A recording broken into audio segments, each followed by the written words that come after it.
So I'm here with Dale Drew. He's Chief Security Officer at Level 3 Communications.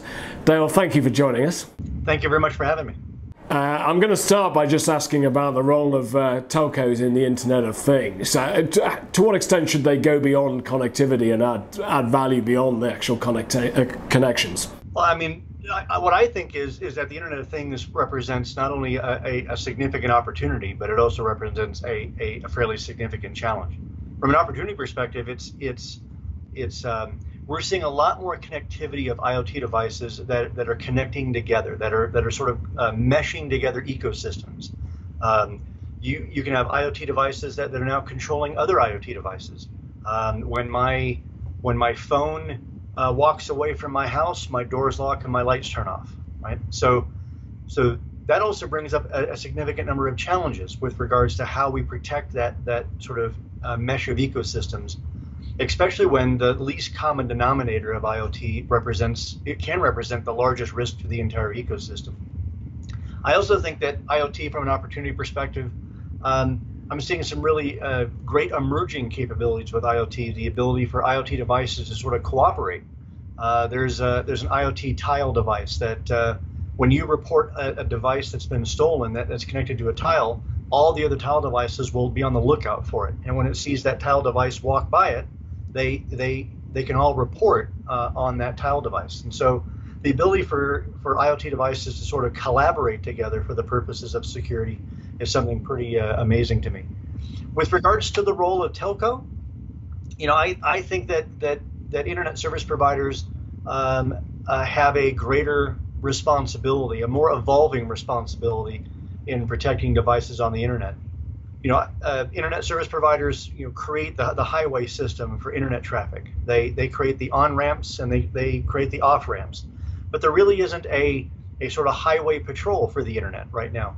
That traffic just goes from endpoint to endpoint, and it's really up to each of the endpoints to be responsible for the protection of that traffic.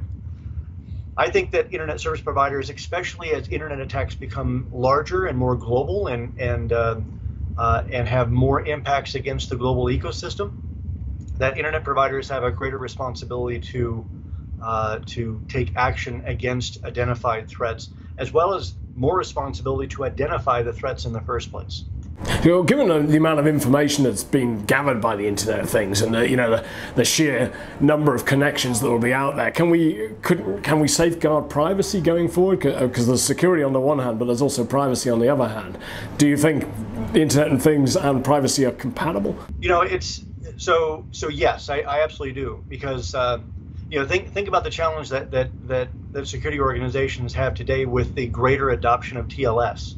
The more that sites are going to secure communications to protect the privacy of that data, the more concern that the security organizations have that they'll no longer be able to monitor that activity.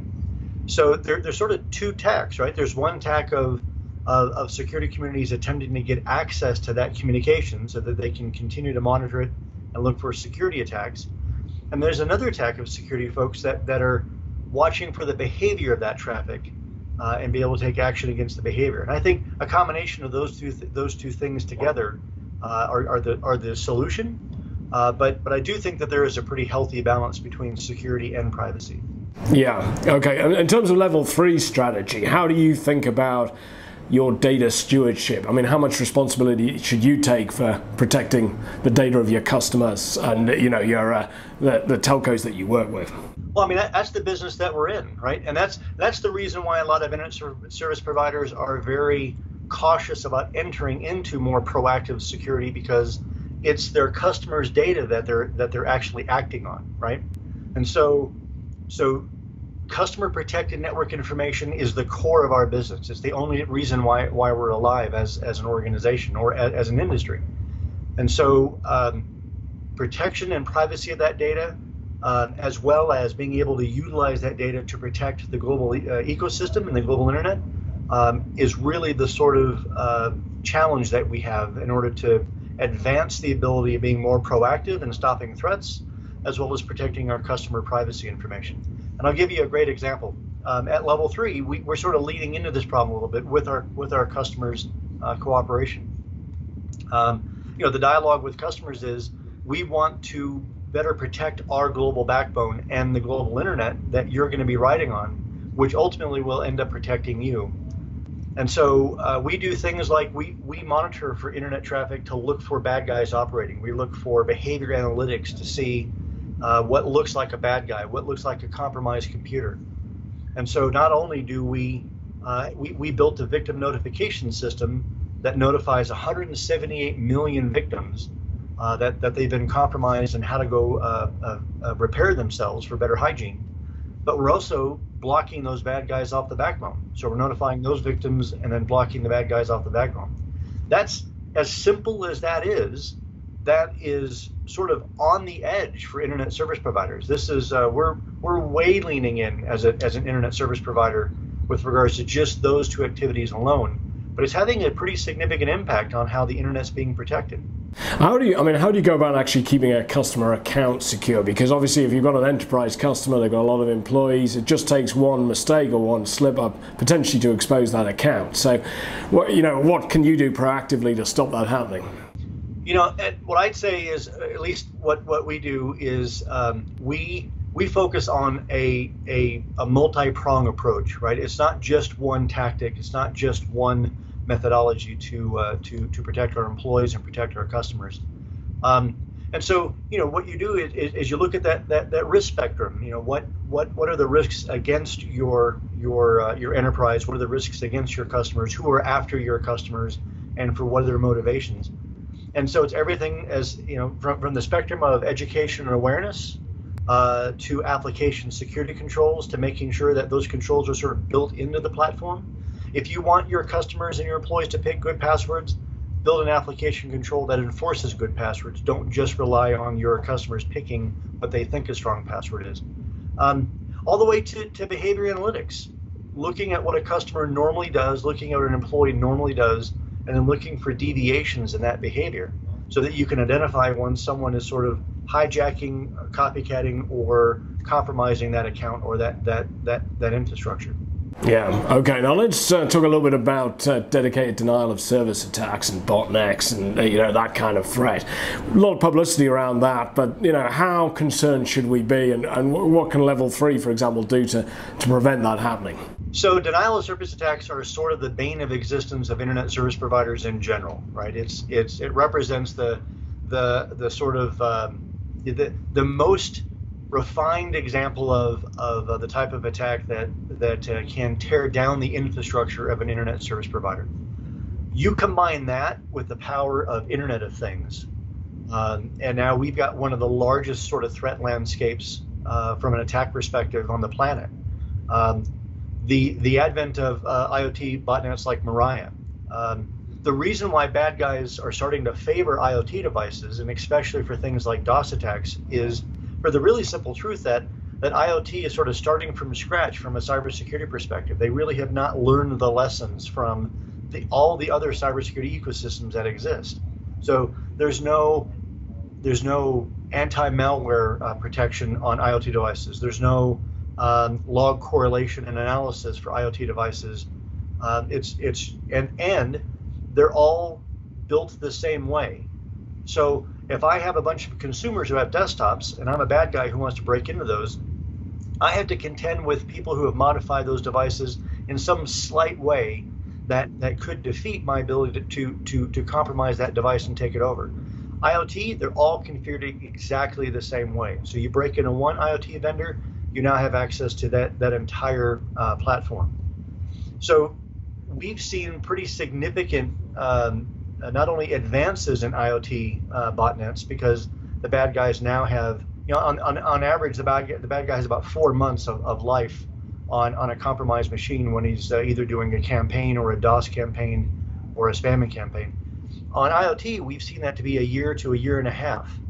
So the amount of investment on getting access to more IoT devices is astounding.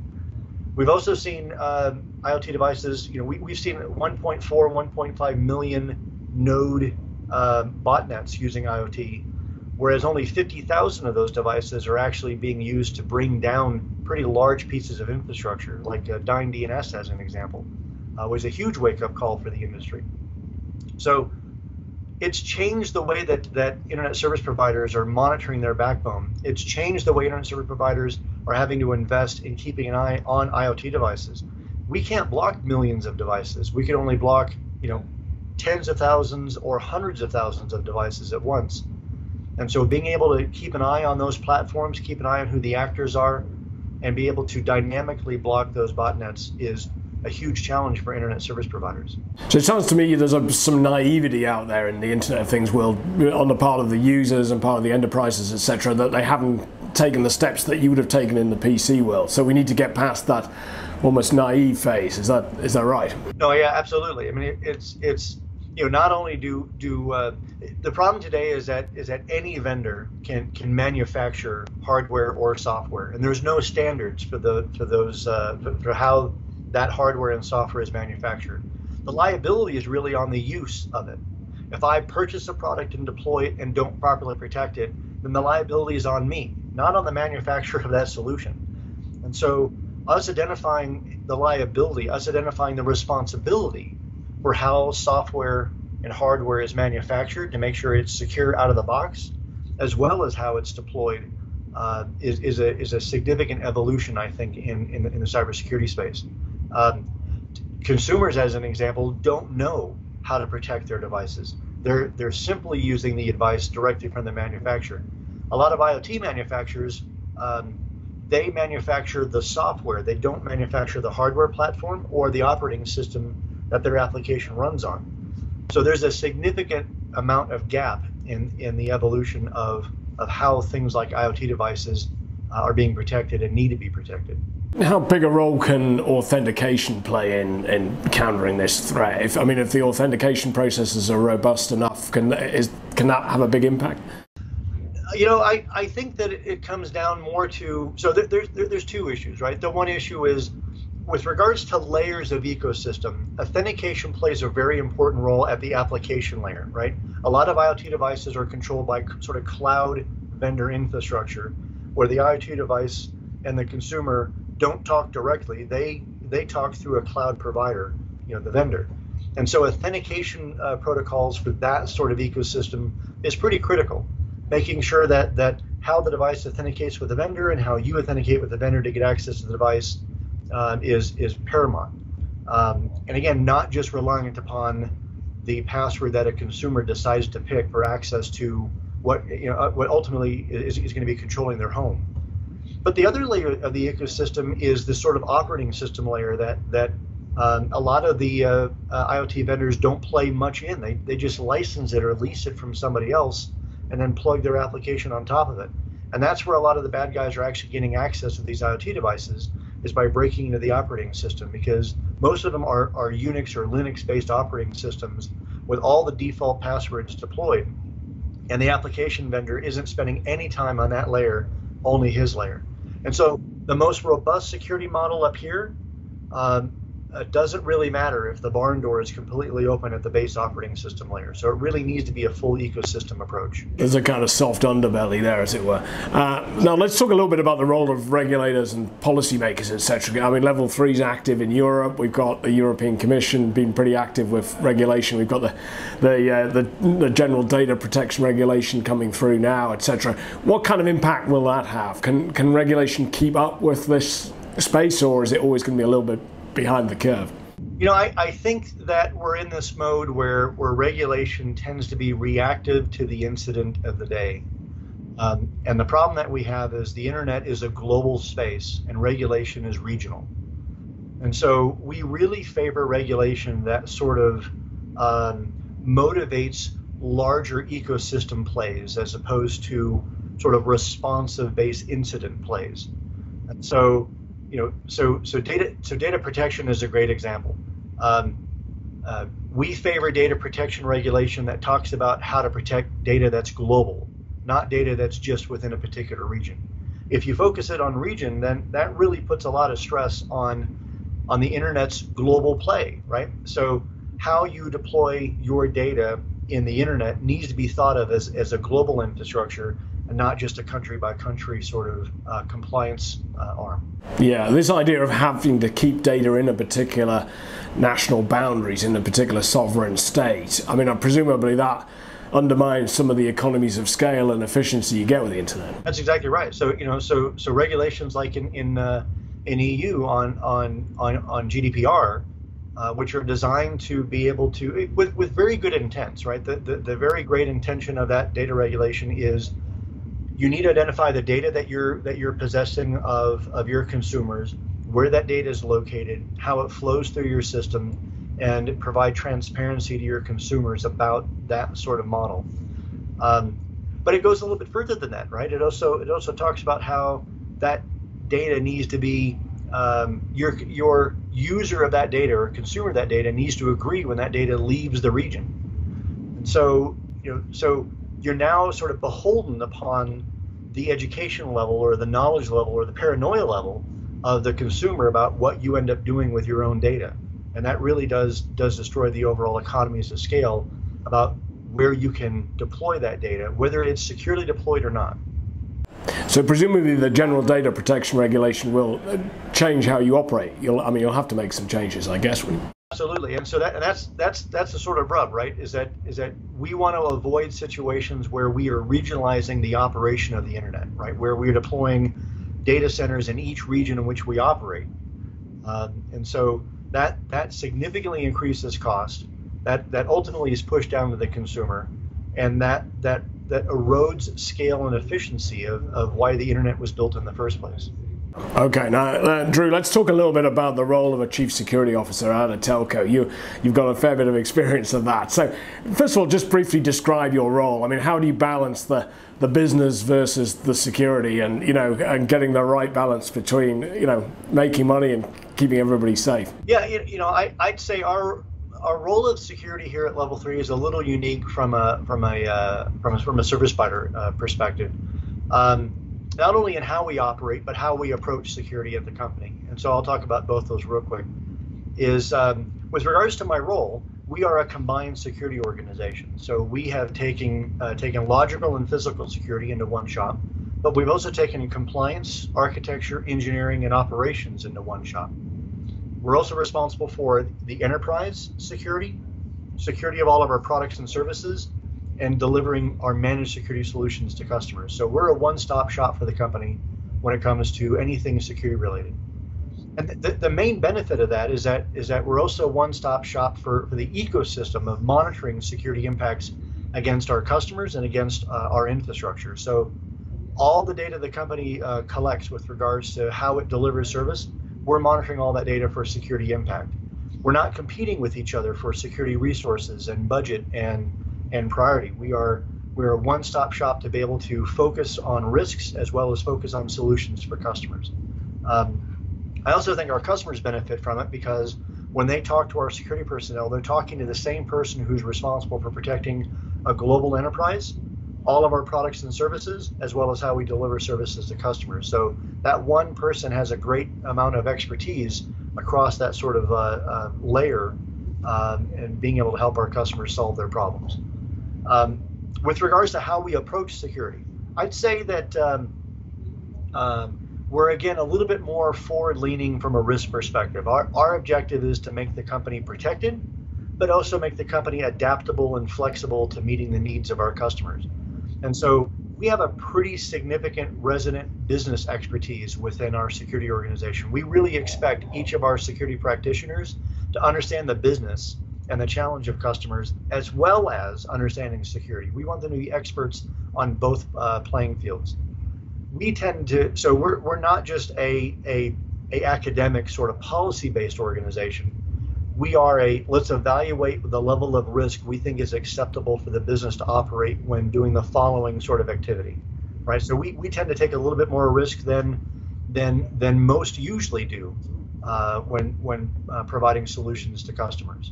Okay. So let's talk a little bit about how your job's changed, because I mean you've been at Level 3 for some time. So how different is your job today than when you first started? I've been in the security industry for 27 years, and originally worked for the largest global network I worked for before the internet was a X5. The landscape's changed pretty significantly, and it's all based on on the sophistication of the adversaries that we're fighting. You know, 20 years ago, what we were going after was this, curious kids who were defeating relatively easy to defeat security measures where companies were not being diligent, right? So companies who thought, I'll never be a victim, no one's really interested in my assets, so I can have my default passwords, or I can have easy to guess passwords because I'm more interested in the convenience of my employees than I am really causing problems for my employees. And there really weren't a lot of dedicated security professionals. It was really the IT guy and the system admin who had a secondary job doing security. And so the adversary base really transformed when organized crime got into the picture and found ways of commoditizing internet resources to make money, originally through spam, and then through DOS extortion, and then through leasing infrastructure to other people, and then building this whole sort of ecosystem. And then nation states got involved, where they found the ease of being able to take advantage of that infrastructure and sort of mimic the activity of organized crime and not have to be as stealthy as they once were, right? It really wasn't them breaking into a building and deploying a USB drive anymore.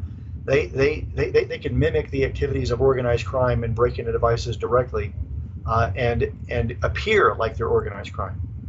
So we've had to evolve the maturity of our employee base and the maturity of our security ecosystem based on the adversaries that we're fighting. In today's landscape, the adversaries are extremely sophisticated. Not only do they have staff which is larger than most security organizations focused entirely on cyber, right? They are auditing infrastructure that belongs to our customers faster than our customers are auditing themselves, right? So they're able to find exploits faster than our customers can. They're able to exploit those weaknesses faster than our customers can, and they're able to commoditize that infrastructure. And that motivation funds them, and that motivation keeps that sort of evolving capability within the bad guys. So there's a different level of professionalism on both sides, both within your organization, but also from the bad guys as well. Yeah, we've seen, I'd say 7 years ago, bad guys, organized crime syndicates would rent out their IT resources to third parties. There were forums on the dark web where organized crime syndicates would ask for people to help develop capability for them. Today, they have their own IT workshops.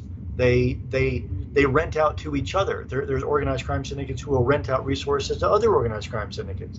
And so it's a huge, any way that they can make money and commoditize, they will. Same thing on the security side. We've seen people who are dedicated to security. More and more organizations are becoming evolved where they have their own dedicated security shop. But there's a significant population of people who still have that dual role or a non-dedicated security function where they're relying on the expertise of a part-time hobbyist enthusiast to be able to protect those company assets. Okay, now final question, Drew, just looking immediate priorities 2017, what should your customers, what should the ecosystem be prioritizing in terms of security? What would be your sort of 2 or 3 recommendations for what you should be looking at now? I mean, given the rise of the Internet of Things and the associated concerns around that. Yeah, I would say, as the perimeter continues to erode, as data finds itself in more and more distributed places, and as IoT becomes a much more business critical function, we're seeing a lot of IoT devices being embedded inside of businesses to perform mission critical functions.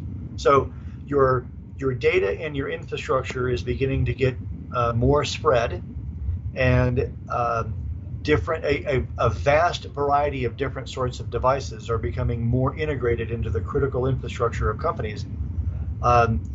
It really becomes contingent upon the security owner of that infrastructure to better partner with not only their own organization, but with their vendor community, with their ISP community, and with the security community. The time for us to start sharing information about security threats and the time for us to start integrating that data directly into vendor solutions is becoming more and more critical. So I have sort of two avenues: my prediction on threats and my hope for the overall security community. My prediction on threats is everything from I really believe that now. By the way, I had this prediction in January, and now it looks in reflection, it's a great prediction. But saying it now after WannaCry is a little flat. But I think ransomware is going to continue to be a significant threat for the community in general.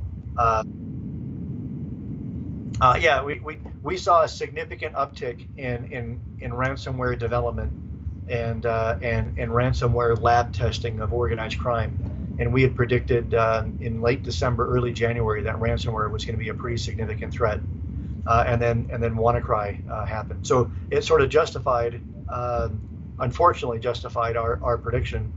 But based on how WannaCry occurred and the overall success that it had, where the bad guy was looking for the sort of underpinnings of technology in the internet that are sort of widespread and very difficult to fix.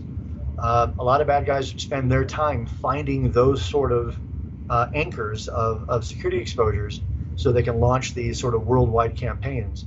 And so while I think WannaCry got out of hand, I don't think I don't think it had the intention the way the bad guy wanted it to. I don't think any bad guy wants that amount of attention that quickly. I do think that a nation state who wants to cripple internet infrastructure by encrypting internet devices at random and then throwing away the key, those are huge concerns of ours as we progress into this year and next year. DDoS attacks with regards to IoT devices. I think that there is a significant industry in renting botnets. So as a botnet operator, botnet operators are able to make a fair amount of money in being able to rent out those botnets to people who want to either send a message to their competitors who want to extort other sites for money based on a DDoS attack. So we're seeing a huge sort of increase in IoT research by the bad guys looking for that sort of next large attack against IoT devices, whether they're home routers or DVRs or so on. With regards to my hopeful predictions, it's really twofold. I think that again, the time for the community to start sharing information is critical. I think that the community shares information at layers really, really well. I think all the application security researchers share application security data very well. I think antivirus vendors share antivirus information very well. But sharing across ecosystems is still something that we have not accomplished as a security ecosystem. The bad guys are sharing more information faster than we are as a community. And so us being able to share information up and down the ecosystem so that your network provider can have the same information that your antivirus vendor is aware of so that everything can be protected at once, I think is critical for us. And then at the same time, having a standard feed that can be put into security vendors, I think is going to be a game changer for the security community. If we can take things like Stix or Taxi or things like DOTS, the Denial of Service Open Threat Signaling Protocol, and be able to feed that into security vendors, then not only can the security community create a industry-wide threat reputation system, it can feed that data into security vendors all at once. And again, all of your security apparatus will be protected at exactly the same time using the exact same knowledge base. And I think that'll be a game changer for how we make it more expensive for the bad guys to operate. Okay, so there's some optimistic stuff in there as well, by the sounds of it. Thank you very much. It's a great interview. Thanks for your time there. Yeah, thank you.